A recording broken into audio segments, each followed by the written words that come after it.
Hey there, queens. So if you're tired of fat diets and you're looking for some proven ways that you can speed up your fat loss, ways that you probably have never really heard of, but that actually work, then you're gonna like this video.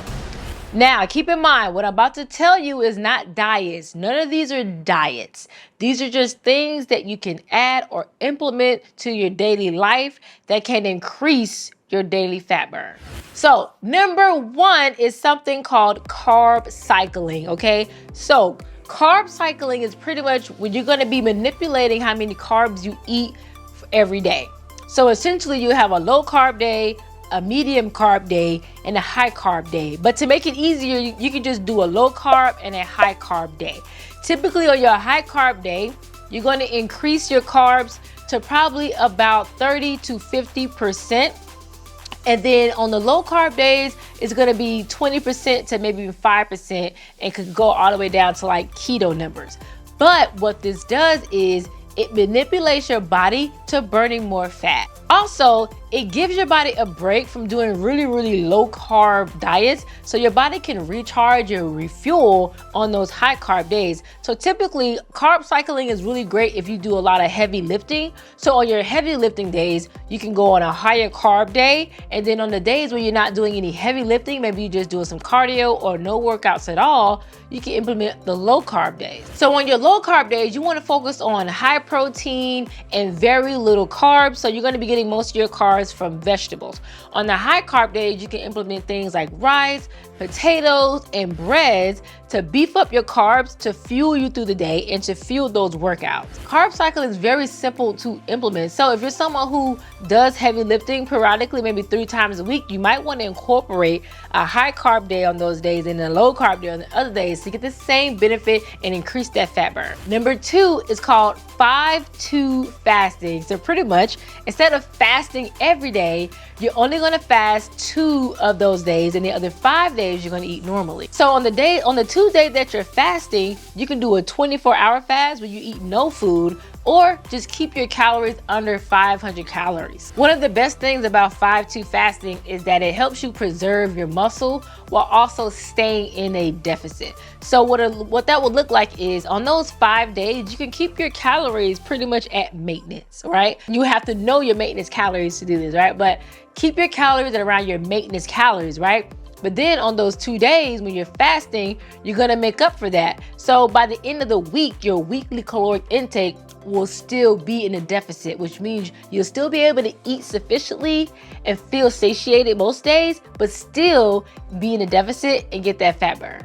Keep in mind though, it's important to listen to your body. You might not be ready to do 5-2 fasting. If so, you might want to stick to 16-8. If you want to learn more about 16-8 fasting, which is the preferred beginner way, you can check out my video that I did on how to get started with intermittent fasting for beginners. Number 3 is similar to 5-2 fasting, but this is called extended fasting. So this is pretty much where you're gonna fast for 24 to even 48 hours. So essentially it's almost the same, but not quite. On 5-2 fasting, you're allowed to eat 500 or so calories on the fasting days. On the extended fast, you're not eating anything with calories in it. So when you're fasting for an extended period of time, your body enters a state of ketosis, which means it's burning your body fat as fuel. But keep in mind, guys, these extended fasts are not for beginner fasters. And if you're gonna be fasting for a prolonged period of time, you have to make sure that you're fueling your body properly before the fast. What I see a lot with people who start intermittent fasting is they are fasting, but they're not fueling their body properly, right? So during your eating window, you're not eating enough. So that means when you try to go into your next fasting period, your body is not fueled properly. And that's what makes you tired and lethargic and give you those headaches when you try to do intermittent fasting. So during your eating window, make sure you're eating sufficiently, okay? Most women should be eating at least 1,400 to 1,800 calories a day and still lose weight. So make sure your calories are somewhere in there on the days that you are eating.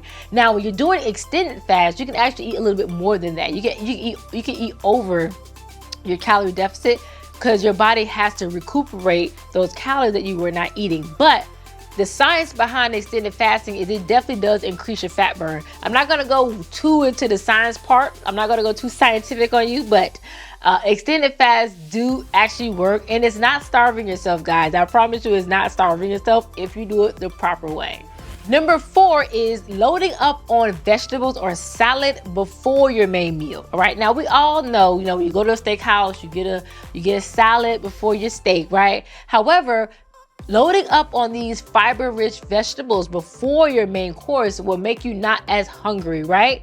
So before you eat like some steak or your roasted chicken or whatever like that, eat a really big salad or just load up on lots of vegetables, okay? So if you're going out to eat, when you order the appetizer, instead of ordering like breadsticks or mozzarella sticks or potato skins, order a really big salad and opt for a lower calorie salad dressing, such as a balsamic vinaigrette or something like that. But doing it this way, you're gonna be less hungry and then you'll consume less calories, therefore staying in a deficit. Ladies, if you're enjoying this video so far, don't forget to like and comment down below so I can keep giving you guys great content like this. Number 5, we got apple cider vinegar. Okay, now I did a whole video on apple cider vinegar a couple weeks ago, but apple cider vinegar can definitely help you increase that fat burn and lose more weight. Now, apple cider vinegar is not a magic pill, but what it does is if you drink some throughout the day or you drink some right before you eat,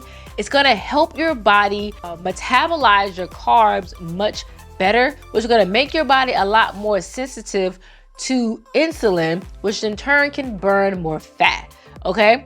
So it helps lower your blood sugar. So it's actually great for fat burn, and it's actually great for people who might be diabetic or pre-diabetic as well. But drink a little bit of, take a shot mixed with some water before you eat. You can do this 2 or 3 times a day, and it will give you a slight edge and help your body burn a little bit more fat after your meals. And guys, when I say burn fat, I want to make this clear. When I say burn fat, what I mean is your body is burning the fat. You're putting your body in position to burn more fat. Apple cider vinegar alone is not going to burn the fat.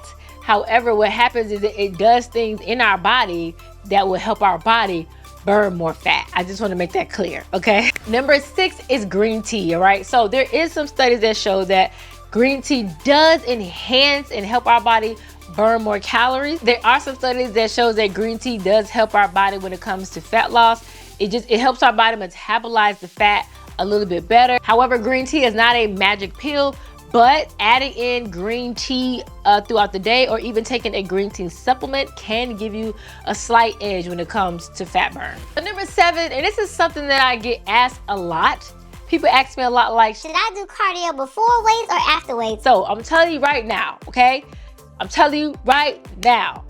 Always do cardio last, okay? You're gonna burn more fat that way, okay? So this is why you burn more fat after you do your weights. So first of all, when you're weight training, right? And I'm talking about really people who actually lift weights. I'm not talking about if you're doing a cardio workout with 5-pound dumbbells, that's cardio. But my ladies who go to the gym and we're lifting weights, we're doing curls, we're doing squats, we're using 15, 20, 30 pound dumbbells or more. When we're doing if you do a 30, 45 minute strength training workout, you're gonna burn through a lot of your energy stores, right? So that way if you do 20 minutes of cardio after your strength training, your body is in that extra fat burn mode because you just burn through so much of your glycogen during that strength training exercise. So now when you do that cardio, your body is just gonna tap into that body fat more and you're gonna burn more. Also, you don't wanna do a strenuous cardio workout right before you do weights. Because when you're lifting weights, you want the energy to go towards lifting the heavy weight. You don't want to make your body tired and you don't want to deplete your body of glycogen before you lift the weights, right? You want to use that glycogen for the heavy lifting, and then whatever's left in the tank can go to the cardio, okay? But that's the best way to do it, and you're gonna burn more fat doing your cardio after weights. Number 8 is obvious, you guys, but it's a calorie deficit. At the end of the day, it don't matter what you do, keto, intermittent fasting, you have to be in a deficit. Keto and intermittent fasting are just mechanisms to help increase and amplify your weight loss. But at the end of the day, everything starts with a calorie deficit, okay? So you must create a calorie deficit, and that is, you're going to create that calorie deficit by make sure you're burning more calories than you consume. And the only way you burn more calories than you consume is by eating less. Okay? You cannot create a big enough deficit just from exercise to lose weight. That's why they say you cannot outrun a bad diet. Everything starts with your diet. All right? So for most women, your deficit, like if you're a normal height woman, if you're a normal height woman, your calorie deficit is probably going to be around 15 to 1800 calories if you are in the overweight obese range. If you are considered like obese, your calorie deficit is going to be somewhere between 15 to 18. Now, if you're really obese, like morbidly obese, it can even be as high as 2000 calories. But most women can start at about 15 to 1800 calories and still lose weight. So just to put that into perspective, I'm 5'5". Right now, I am technically overweight. Scientifically, I'm overweight, whatever. So for my deficit, when I do my deficit is around 1450 calories. Now look, I'm only 155 pounds and I'm 5'5". So if you're 5'5" and you weigh 250 pounds, then your deficit is going to be a lot higher than that. Your deficit might be closer to 1600 calories, just to put that into perspective. Number 9 is actually getting enough sleep. A lot of people don't really realize how important sleep is to our bodies. And when we are sleep deprived, not only are we stressed out, our body is stressed, our body is tired, but when we are sleep deprived, our body actually craves junk food more. Your body actually craves and get hungry more when your body is sleep deprived. So you gotta prioritize getting rest, girl. You gotta prioritize that self-care and get some sleep. At minimum, at least 6 to 8 hours a night, minimum, okay? But make sure you're prioritizing that sleep. Also, a lack of sleep will throw off your hormones as well. You know, a lack of sleep, you're going to raise your cortisol levels, your hormones are going to be off. Now lack of sleep is not going to make you morbidly obese, but it can definitely, it can definitely like prevent you from losing as much weight as you could, because your body is in such a stressed out mode, right? So make sure you are prioritizing your self-care and you are prioritizing getting enough sleep. And number 10, last but not least, guys, is consistency. Okay, I know it's so cliche, but consistency, guys, the only thing that's gonna help you lose weight is consistency. So even if you do all of this stuff here, you gotta be consistent with it. Pick something and stick to it. Okay, start simple.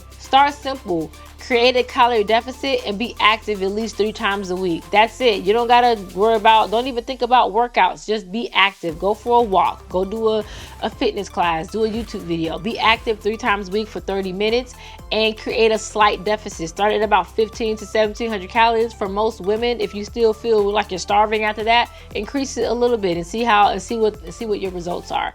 The normal rate of weight loss is about 1 to 2 pounds a week, guys. Now, if you're morbidly obese, you probably can lose more than that. But for most like normal height, normal kind of, normal size women who might be slightly overweight, the normal rate of weight loss is about 1 to 2 pounds, give or take. So you want to be somewhere around there. So be consistent, pick something, stick to it. You got to be consistent for a long period of time, and you got to set realistic expectations when it comes to your weight loss. Like I said, 1 to 2 pounds a week, guys. 1 to 2 pounds a week, okay? I hope this video was helpful for you guys. Now listen, I'm not telling you to go do all this stuff at once. I'm just giving you guys ideas and some things that you can do to enhance your journey. None of this stuff are fad diets. Everything that I just said here can definitely be something you can do long term. Even the fasting thing, like fasting, you can do, of course you can't just fast forever, but intermittent fasting, doing a 24-hour fast once or twice a week, all perfectly healthy. And actually, fasting has been used in naturopathic medicine for thousands of years to heal certain things in our body. So fasting is not something new, guys. We've been fasting for thousands of years, all right? But I hope you guys enjoyed this video. Comment down below if I missed something. Comment down below if you're going to try any of the things that I just mentioned. And I'll see you guys on the next video. Bye-bye.